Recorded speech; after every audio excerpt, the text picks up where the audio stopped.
दोस्तों अगर आप भी एसएससी और रेलवे का एग्ज़ाम देने जा रहे हैं तो ऐसे वाले क्वेश्चन जरूर करके जाना दोस्तों। इस क्वेश्चन के साथ साथ दोस्तों पूर्ण रूप से डिटेल जितने भी अवतल दर्पण से रिलेटेड क्वेश्चन बनने वाले हैं। जैसे दोस्तों अगर अवतल दर्पण में पूछा जाए वस्तु अनंत पर रखा गया हो तब प्रतिबिंब कहाँ बनेगा। वस्तु सी के परे, सी के बाद मतलब वक्रता केंद्र के बाद बने तब प्रतिबिंब कहाँ पर बनेगा। सी पर अगर रखा गया वक्रता केंद्र पर तब प्रतिबिंब कहाँ बनेगा। इन सभी के बारे में जितने भी अवतल दर्पण से रिलेटेड क्वेश्चन बनते हैं दोस्तों उन सभी के बारे में पूर्ण रूप से डिटेल में यहाँ पर दिया गया है। तो दोस्तों वीडियो को पूरा देखिएगा और चैनल को सब्सक्राइब करके वीडियो को लाइक ज़रूर कर लीजिएगा। चलिए क्वेश्चंस को शुरू करते हैं। तो दोस्तों पहला क्वेश्चन है दोस्तों, एक नियत बल F 10 किलोग्राम द्रव्यमान के एक बक्से के ऊपर 2 सेकंड की अवधि के लिए कार्य करता है। कोई बल है दोस्तों, वो 10 किलोग्राम द्रव्यमान वाले एक वस्तु पर 2 सेकंड के लिए वह दोस्तों कार्य करता है। यह वस्तु का वेग 6 मीटर से बढ़ाकर 10 मीटर पर सेकंड कर देता है। कार्यरत जो बल है दोस्तों उसका परिमाण ज्ञात कीजिए। मतलब F का मान सिंपली पूछा है, F बराबर F पूछा है। और दोस्तों F बराबर सूत्र क्या होता है, F बराबर सूत्र होता है m इंटू ए। F बराबर होता है दोस्तों m इंटू ए, यह होता है सूत्र। अब दोस्तों ए निकालने के लिए, ए तो इसमें दिया नहीं है, ए निकालने के लिए दोस्तों प्रयोग करेंगे दोस्तों, दो तरीके से निकाल सकते हैं। मतलब वेग परिवर्तन बटे दोस्तों समय, वेग में परिवर्तन बटे समय। तो वेग में परिवर्तन कितना है, 10 मीटर से लेकर 6 मीटर से लेकर हुआ है 10 मीटर, मतलब 10 माइनस 6 बटे 2। समय कितना है दोस्तों 2। तो हो जाएगा दोस्तों v minus u equal to t बराबर ए। यह दोस्तों की गति का प्रथम समीकरण भी होता है, v minus u equal to a into t, ये होता है गति का प्रथम समीकरण। इसी से दोस्तों ये वाला समीकरण निकल कर आता है। तो ए का मान हो जाएगा दोस्तों 10 में से 6 का जाएगा 4 बटे 2, मतलब ए का मान आ जाएगा 2 मीटर पर सेकेंड। ए का मान हो जाएगा दोस्तों 2 मीटर पर सेकेंड, 2 मीटर पर सेकेंड स्क्वायर। ए का मान हो जाएगा 2 मीटर पर सेकेंड स्क्वायर। अब दोस्तों सिंपली ए का मान निकल गया 2 मीटर पर सेकेंड स्क्वायर, ए का मान इसमें रख देंगे तो यह बराबर हो जाएगा, एम का मान कितना है 10 kg, ए का मान कितना है दोस्तों 2, तो यह हो जाएगा दोस्तों टोटल 20 kg, 20 न्यूटन का बल हो जाएगा। 20 न्यूटन, सॉरी केजी बोला हूँ, 20 न्यूटन का बल टोटल इस पर कार्य करेगा। तो ऑप्शन नंबर बी इसका सही आंसर हो जाएगा। अगर दोस्तों याद रखिएगा, अगर क्वेश्चन में प्रश्न में दोस्तों अगर त्वरण ए का मान न दिया रहेगा तो दोस्तों आप लोग सिंपली गति के समीकरण से किसी भी समीकरण का यूज करके उससे त्वरण का मान निकाल लेंगे। उसके बाद दोस्तों यह बराबर एम में सिंपली रख कर आप लोग आंसर निकाल लीजिएगा। आगे बढ़ते हैं दोस्तों, इसका डिटेल में सोल्यूशन भी दिया गया है, आप लोग देख सकते हैं। गति के प्रथम समीकरण का यूज करके ए का मान निकाला जाएगा, ए का मान निकल के जैसे आ जाएगा तो यह बराबर एम में सिंपली रख कर निकाल लेंगे।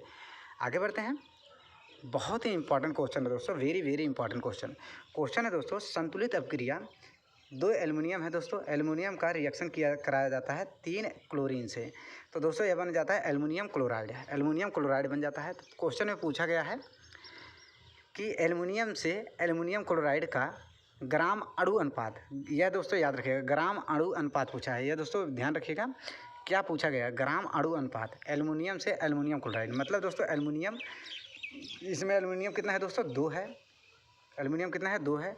उसके बाद रिएक्शन के बाद एल्युमिनियम क्लोराइड कितना अणु है दोस्तों, यह भी दोस्तों कितना है, शुरू वाला देखिएगा शुरू में क्या है 2 है, तो मतलब 2 अनुपाते 2 इसका सही आंसर हो जाएगा। 2 अनुपाते दोस्तों 2 इसका सही आंसर हो जाएगा। ग्राम अणु अनुपात से मतलब क्या है दोस्तों, जो शुरू में दिया रहेगा, मतलब 2 एल्युमिनियम है और 2 एल्युमिनियम क्लोराइड है, AlCl3 जो बोला जाएगा दोस्तों एल्युमिनियम क्लोराइड, वह कितना है दोस्तों 2, तो इसका आंसर हो जाएगा 2 अनुपाते 2, ऑप्शन नंबर डी इसका सही आंसर हो जाएगा।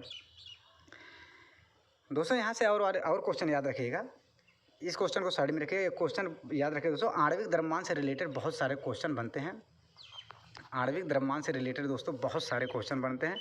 आणविक द्रव्यमान किसी भी दोस्तों यौगिक का आणविक द्रव्यमान निकालने के लिए पूछ सकता है। मान लीजिए दोस्तों कैल्शियम कार्बोनेट का अगर पूछे CaCO3 कैल्शियम कार्बोनेट CaCO3 ये कैल्शियम कार्बोनेट का अगर दोस्तों आणविक द्रव्यमान अगर पूछे तो कैल्शियम का हो जाएगा दोस्तों कितना, कैल्शियम का हो जाएगा दोस्तों 40, अलग अलग पहले लिख लेंगे। कैल्शियम का होता है 40, फिर होता है दोस्तों कार्बन का हो जाएगा 12, फिर हो जाएगा दोस्तों ऑक्सीजन का हो जाएगा दोस्तों 16। तो ऑक्सीजन कितना है दोस्तों, टोटल ऑक्सीजन 3 है, तो इन सभी को दोस्तों निकाल कर ऐड कर लेंगे, इन सभी को दोस्तों ऐड करने के बाद यह हो जाएगा 16 3 48, 48 12 60 40 100 100 AMU। अब एएमयू क्यों लिखा जाता है दोस्तों? तो एएमयू का फुल फॉर्म होता है दोस्तों atomic mass unit. Atomic mass unit ये होता है दोस्तों आणविक द्रव्यमान निकालने का तरीका। अब दोस्तों यहाँ से किसी का भी पूछ सकता है, जैसे पूछ सकता है विरंजक चूड़ या फिर ब्लीचिंग पाउडर, ये दोनों एक ही होता है, विरंजक चूड़ या फिर ब्लीचिंग पाउडर। H2SO4 मतलब दोस्तों सल्फ्यूरिक अम्ल का, हाइड्रोक्लोरिक अम्ल का HCl, किसी का भी पूछ सकता है तो आप लोग सिंपली ऐसे निकाल पाएंगे। आगे बढ़ते हैं दोस्तों, अगला क्वेश्चन है, बाकी इसके बारे में यहाँ पर दिया गया है। आगे बढ़ते हैं, अगला क्वेश्चन है, बोला गया है किसी बिंब को फोकस दूरी वाले अवतल दर्पण के सामने रखे जाने पर बिंब के साइज का ही प्रतिबिंब बनता है। तो बिंब की दूरी मतलब दोस्तों कोई वस्तु है दोस्तों, वस्तु को अवतल दर्पण के सामने कहीं पर रखा जाता है। मान लीजिए कोई अवतल दर्पण है, अवतल दर्पण के सामने कहीं पर इधर कहीं पर रखा जाता है। तो दोस्तों उस सेम साइज का जितना हाइट जितना ऊंचाई दोस्तों प्रतिबिंब का रहेगा उतना ही दोस्तों वस्तु का है। वस्तु का जितना ऊंचाई है उतना ही दोस्तों प्रतिबिंब का ऊंचाई बनता है, हाइट की ऊंचाई बनता है। तो प्रतिबिंब कितनी दूरी पर रखा गया है, प्रतिबिंब दोस्तों कितनी दूरी पर रखा गया है, ये एक सिंपली क्वेश्चन पूछा गया है। अब दोस्तों बात करते हैं दोस्तों अवतल दर्पण से रिलेटेड किस किस प्रकार से क्वेश्चन बनता है, कि इसका तो आंसर हो जाएगा दोस्तों 2F के बाद, मतलब वक्रता केंद्र के बाद, वक्रता केंद्र के बाद। 2F का मतलब होता है, मान लीजिए F है दोस्तों, यह होता है दोस्तों C, तो यह C होता है दोस्तों 2F के बराबर, C बराबर होता है 2F। तो मतलब 2F के बाद यहाँ पर रखने पर, बहुत दूर रखने पर सेम बनता है, ये याद रखिएगा।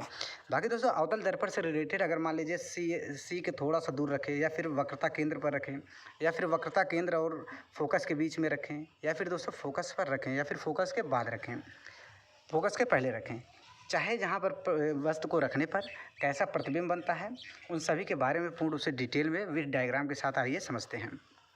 देखिएगा, बोला गया दोस्तों यह कोई अवतल दर्पण है, यह अवतल दर्पण है, आप लोग देख सकते हैं। अगर दोस्तों वस्तु को अनंत पर रखा जाए, बिंब का मतलब क्या है दोस्तों, वस्तु को अनंत पर रखा गया है, बहुत दूर रखा गया है, मान लीजिए बहुत दूर रखा गया है, तो यह दोस्तों प्रतिबिंब हो जाएगा। यहाँ से दोस्तों एक प्रकाश की किरण निकालेंगे और दोस्तों एक यहाँ से निकालेंगे। ये दोस्तों परावर्तन के बाद फोकस होकर गुजरेगा, परावर्तन के बाद दोस्तों फोकस से होकर गुजरेगा, यह याद रखिएगा। परावर्तन के बाद दोस्तों फोकस से होकर गुजरेगा। तो प्रतिबिंब कहाँ बनेगा दोस्तों, फोकस पर बनेगा, फोकस पर बनेगा। और दोस्तों बहुत छोटा होगा दोस्तों, प्रतिबिंब कैसा होगा, बहुत छोटा होगा प्रतिबिंब, यह याद रखिएगा। अगर दोस्तों वस्तु आनंद पर रखा गया है तब प्रतिबिंब बनेगा फोकस पर, बहुत छोटा बनेगा प्रतिबिंब, बहुत छोटा बनेगा। लेकिन दोस्तों अनंत पर फोकस पर बनेगा, बहुत छोटा बनेगा जब वस्तु को अनंत पर रखा जाता है। पहला तो कंडीशन यह हो जाता है। दूसरा कंडीशन दोस्तों देखिएगा, दूसरा कंडीशन जब C के बाद, मतलब C के थोड़ा दूर बाद, जब वक्रता केंद्र C के थोड़ा दूर बाद आप लोग देख सकते हैं AB वस्तु है, इसका रखा गया। यहाँ से दो प्रकाश की किरण निकालिए, एक है दोस्तों समांतर निकालिएगा तो वह दोस्तों फोकस से होकर चला जाएगा, फोकस से होकर चला जाएगा। और दूसरा दोस्तों फोकस से निकालिएगा, तो वह फोकस से जब निकालेंगे दोस्तों तो वह समांतर के होकर परावर्तन के बाद दोस्तों समांतर होकर चला जाएगा। अब इन दोनों को दोस्तों आप लोग बढ़ाइएगा दोस्तों, देखेंगे यहाँ पर प्रतिबिंब बनता दिखाई देगा, प्रतिबिंब दोस्तों बनना दिखाई देगा। अब ये क्या होता है दोस्तों, जब C के बाद रखेंगे तो दोस्तों प्रतिबिंब कहाँ पर बनेगा, वक्रता केंद्र पर, वक्रता केंद्र पर बनता है, याद रखिएगा, वक्रता केंद्र पर बनता है। जब वस्तु को वक्रता केंद्र के से परे रखते हैं तो प्रतिबिंब वक्रता केंद्र पर बनेगा। अब सेम साइज का, ये भी याद रखिएगा दोस्तों, सेम साइज का, उसी आकार का सेम साइज का बनेगा, लेकिन दोस्तों उल्टा बनेगा। सेम साइज का बनेगा लेकिन दोस्तों उल्टा बनेगा, अवतल दर्पण के सामने बनेगा, यह दोस्तों याद रखिएगा। एक कंडीशन दोस्तों याद रखिएगा, या फिर दोस्तों इसको अलग से बनाकर रख लीजिएगा, बहुत ही इंपॉर्टेंट है। यहाँ से अवतल दर्पण से रिलेटेड जितने भी क्वेश्चन बनते हैं दोस्तों आप लोगों का क्लियर हो जाएगा। अब तीसरा कंडीशन होता है दोस्तों, मान लीजिए वस्तु को हम C पर, वस्तु को मतलब C पर मतलब क्या है दोस्तों, वस्तु को वक्रता केंद्र पर रखते हैं, 2F या फिर वक्रता केंद्र पर वस्तु को रखते हैं। तो वस्तु को देखिए यहाँ पर रखा गया है। अब यहाँ से दोस्तों प्रकाश का किरण निकालेंगे समांतर में, तो वह दोस्तों फोकस होकर जाएगा, फोकस होकर जाएगा। एक प्रकाश किरण दोस्तों यहाँ से दोस्तों फोकस से निकालेंगे, वह भी दोस्तों समांतर होकर चला जाएगा। तो यहाँ पर दोस्तों वह काटेगा, वह दोस्तों वक्रता केंद्र पर काटता है दोस्तों, आप लोग देख सकते हैं वक्रता केंद्र पर मिलता है, यह दोस्तों याद रखेगा। सेम साइज का दोस्तों, और एक ही जगह सेम साइज का दोस्तों, लेकिन बनता है उल्टा बनता है, याद रखेगा, सेम साइज का उल्टा बनता है। और सेम जगह मतलब वक्रता केंद्र पर ही बनेगा, जब वस्तु को वक्रता केंद्र पर रखा जाएगा तब सेम साइज और दोस्तों उल्टा बनेगा। बाकी दोस्तों अगर वस्तु को, चौथा कंडीशन है, वस्तु को अगर वक्रता केंद्र और फोकस दूरी के बीच में रखा जाए, वस्तु को वक्रता केंद्र, यहाँ पर देखिए वक्रता केंद्र यहाँ पर है और फोकस दोस्तों यहाँ पर है, इसके बीच में वस्तु को ए बी को रखा गया है। यहाँ पर एक प्रकाश की किरण दोस्तों पैरेलल जा रहा है, वो सब यहाँ पर दोस्तों आ रहा है और दूसरा दोस्तों फोकस से होकर यहाँ पर जा रहा है। तो मतलब दोस्तों यहाँ पर सी के बाद बनेगा प्रतिबिंब, कहाँ पर बनेगा दोस्तों, सी के बाद, सी के बाद बनेगा, सी के बाद बनेगा। जब वस्तु को सी और एफ के बीच में रखा जाता है तो प्रतिबिंब कहाँ बनेगा, सी के बाद। अब प्रतिबिंब दोस्तों कितना बड़ा बनेगा, यह दोस्तों मतलब प्रतिबिंब दोस्तों बड़ा बनेगा, थोड़ा सा बड़ा बनेगा, प्रतिबिंब थोड़ा बड़ा बनेगा, यह भी याद रखिएगा। उल्टा बनेगा लेकिन दोस्तों बड़ा बनेगा, उल्टा बनेगा लेकिन बड़ा बनेगा और सी के बाद बनेगा। जब सी और एफ के बीच में रखा जाता है तब, जब वक्रता केंद्र और फोकस के बीच में रखा जाता है तो प्रतिबिंब वक्रता केंद्र से परे बनता है, उल्टा बनता है और थोड़ा सा बड़ा बनता है। पांचवा कंडीशन है, जब वस्तु को दोस्तों फोकस दूरी पर रखा जाए, वस्तु को फोकस दूरी पर जब रखा जाता है तो दो प्रकाश की किरण निकालिए, देखिए एक समांतर होकर निकालेंगे तो वह दोस्तों फोकस से होकर, सिंपली फोकस से होकर चला जाएगा, फोकस से होकर दोस्तों सिंपली चला जाएगा। और दूसरा दोस्तों फोकस से यहाँ पर निकालिएगा दोस्तों, यहाँ पर देखिएगा दूसरा यहाँ निकाल जा रहा है दोस्तों, बस फिर वहाँ से रिटर्न होकर चला जाए। तो प्रतिबिंब कहाँ बनेगा दोस्तों, अनंत पर, प्रतिबिंब कहाँ पर बनेगा, अनंत पर, याद रखिएगा। और आखिरी कंडीशन क्या है, आखिरी कंडीशन है छठवां कंडीशन, याद रखिएगा। जब प्रतिबिंब वस्तु को फोकस और दोस्तों पोल मतलब ध्रुव के बीच में रखा जाए, फोकस और ध्रुव के बीच में प्रतिबिंब को रखा जाता है तो प्रतिबिंब कहाँ बनेगा। जब वस्तु को फोकस और दोस्तों पोल ध्रुव के बीच में रखा जाता है तब प्रतिबिंब कहाँ पर बनता है। तो प्रतिबिंब दोस्तों पीछे बनता है, दर्पण के पीछे बनता है, देख लीजिए आप लोग यहाँ पर देख सकते हैं, प्रतिबिंब पीछे बनता है।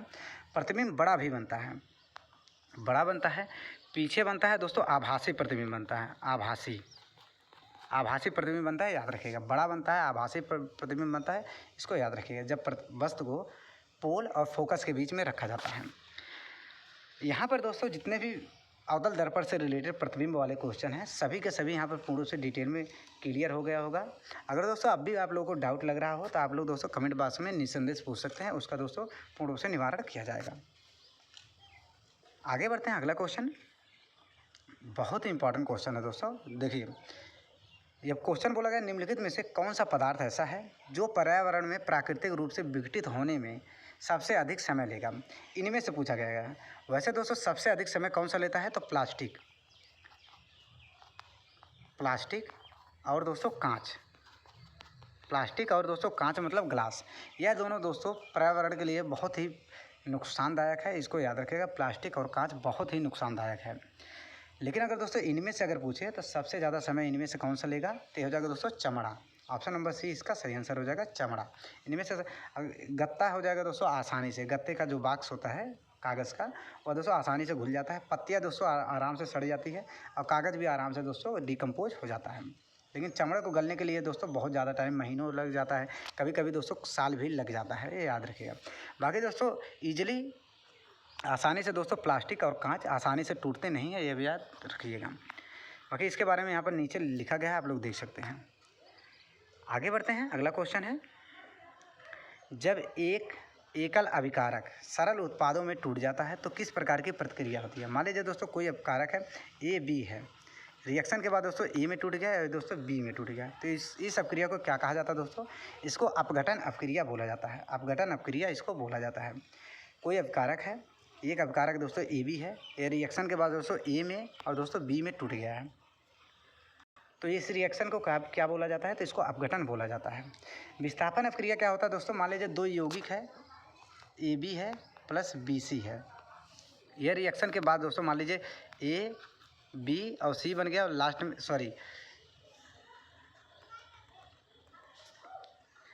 एक ए बी है दूसरा सी डी है, तो रिएक्शन के बाद दोस्तों ए बी सी हो गया और आखिरी में दोस्तों डी बच जाता है, ये उसको बोला जाता है विस्थापन।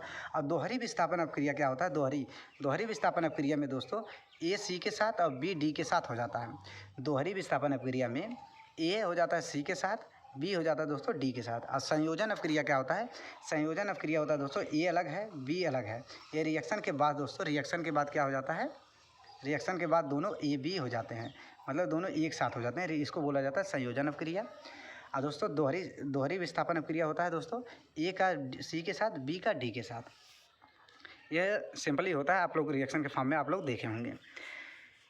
ये दोस्तों अपघटन अपक्रिया आप लोग देख सकते हैं। अपघटन अपक्रिया इसको बोला जाता है जब कोई ए बी है, इसको दोस्तों ए और बी में हो जाता है, इसको अपघटन अपक्रिया बोला जाता है।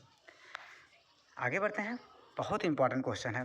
बोला गया है एक परिपथ में 50 ओम, 100 ओम और दोस्तों 200 ओम के 3 प्रतिरोध पार्श्व संयोजन में जोड़े गए हैं, तो परिपथ का कुल समतुल्य प्रतिरोध कितना होगा?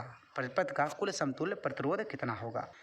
तो दोस्तों पार्श्व संयोजन से क्या मतलब है? पार्श्व संयोजन का मतलब है दोस्तों समांतर क्रम में, समांतर क्रम में। पार्श्व संयोजन से मतलब है समांतर क्रम में। पार्श्व संयोजन तो समांतर क्रम में हो जाएगा दोस्तों, यह हो जाएगा R1 1/R बराबर 1/R1 plus 1/R2 plus 1/R3, यह हो जाएगा। तो ये हो जाएगा दोस्तों 1/50 प्लस 1/100 प्लस 1/200, यह हो जाएगा। इसको जब सॉल्व करेंगे दोस्तों तो 1/R निकल कर आ जाएगा। 1/R निकल कर कितना आ जाएगा दोस्तों? 7/200। 7/200 निकल कर आ जाएगा। 200 LCM लेंगे तो 5 जाएगा 4 बार, 100 जाएगा 2 बार और 200 जाएगा 1 बार, सिंपली ऊपर 7/7 आ जाएगा। तो R बराबर हो जाएगा दोस्तों 200/7 ओम। 200/7 ओम R का मान निकल कर आ जाएगा। ऑप्शन नंबर डी इसका सही आंसर हो जाएगा। पार्श्व संयोजन याद रखिएगा दोस्तों, क्वेश्चन में पूछ सकता है पार्श्व संयोजन का मतलब। पार्श्व संयोजन का मतलब होता है समांतर क्रम में। तो दोस्तों बस आज के लिए इतना ही। उम्मीद करता हूँ दोस्तों वीडियो पसंद आया हो। वीडियो पसंद आया दोस्तों चैनल को सब्सक्राइब करके वीडियो को लाइक ज़रूर करिएगा। मिलते हैं एक और नए वीडियो के साथ, तब तक के लिए दोस्तों धन्यवाद।